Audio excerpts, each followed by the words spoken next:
यहाँ आपको अपडेट करेंगे। कराची की इंसदाद दहशतगर्दी की अदालत ने एमकेएम रहनुमा वसीम अख्तर के खिलाफ इश्तियाल अंगेजी के 2 मुकदमात का फैसला सुना दिया। अदालत ने अदम शवाहिद की बिना पर वसीम अख्तर को 2 मुकदमात से बरी कर दिया है।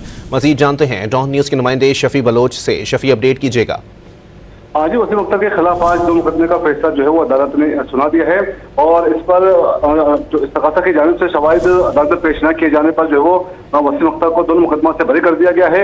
इस्तगासा ने मौके पर इख्तियार किया था कि वसीम अख्तर पर निजी टीवी चैनल के प्रोग्राम में रियासती इदारों के खिलाफ इश्तियाल अंगेज गुफ्तगू करने का इल्जाम है और वसीम अख्तर की गुफ्तगू से इदारों से नफरत और इश्तियाल अंगेजी का जो है वो इज़हार किया गया है और वसीम अख्तर ने लोगों को रियासती इदारों के खिलाफ भड़काने की भी कोशिश की है, लेकिन प्रोसिक्यूशन की जानिब से अदालत में तमाम इल्जाम साबित नहीं किए जा सके हैं। वसीम अख्तर के खिलाफ 2015 में थाना सोराबकोट और सुपर हाईवे थाने में जो है वो मुकदमा दर्ज किए गए थे और आज अदालत ने जो है वो अदम शवाहिद पर दोनों मुकदमा से वसीम अख्तर को बरी कर दिया है। जी, बहुत शुक्रिया शफी बलोच अपडेट करने के लिए।